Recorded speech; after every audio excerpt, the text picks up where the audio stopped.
Hey, this is Dr. Steve Ranicki with Dr. Ranicki's Creating Wellness Center in Savannah, Georgia. So, of course, this is a really common question people wonder. And there's no shortage of people who come into my office, very interested in chiropractic care, but are worried and nervous and apprehensive about having their neck worked on. So I want to make sure that everybody gets a little sense of what the real and significance of the whole neck manipulation or adjustment issue, and if we can get some sort of record set straight on that. So to begin with, Hollywood makes it seem like all we have to do is just walk up to somebody and just go like this with our fingertips and snap, their neck breaks. And all of a sudden they'll die. But realize that's Hollywood. It's unbelievably difficult to break somebody's neck. If you wanted to, odds are you probably couldn't. It's just not the sort of thing where you just blow hard at their face and all of a sudden their neck breaks the way Hollywood makes it seem. It really does take very, very serious effort to try to harm somebody. And even then, if you had that intent to harm somebody, and you try to do it, you probably find it was still a lot more difficult than you expected. Our bodies are very, very durable.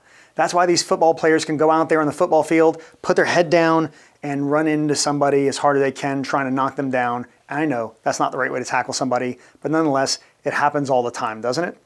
Especially in younger age groups. And yet they don't break their necks. And this is why kids can fall off the jungle gyms and they don't break their necks. And every time we have any little fall or anything like that, we don't die.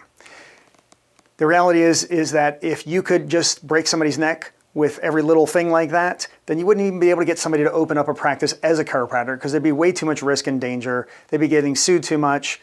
And then number two, there'd probably be laws against it. But the truth is, it's an unbelievably safe thing. So how safe is it?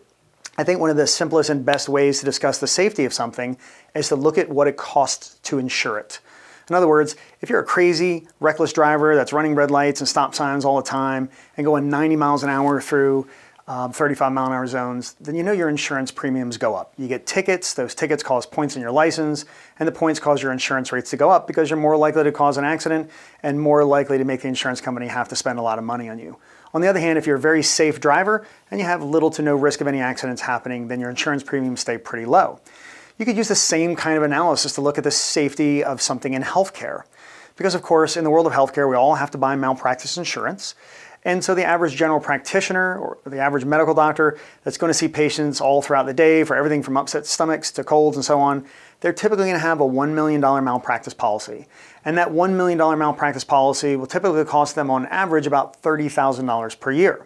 That's with a clean record, no previous lawsuits, they're still going to spend about $30,000 a year. There are certain specialties that have much higher premiums than that. For example, anesthesiologists, I've been told, have pretty high malpractice premiums.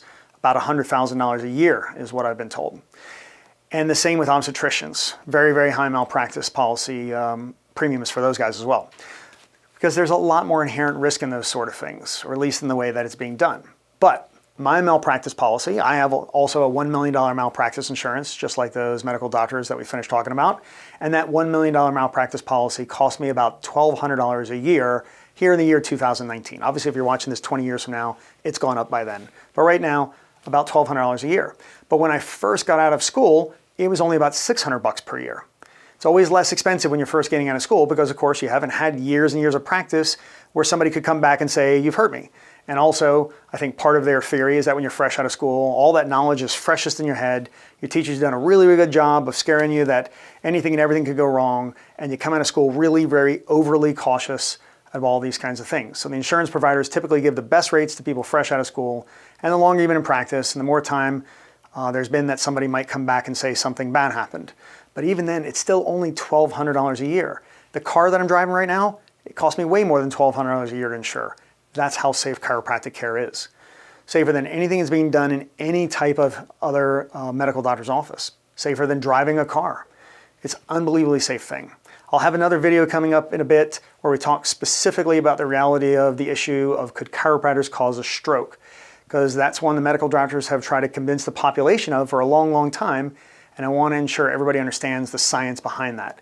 There was a pivotal research study that looked at what was actually happening with that, and I'll go over that with you guys in a bit. So thanks for your attention. Hopefully that shed some light on things, put your mind at ease a little bit.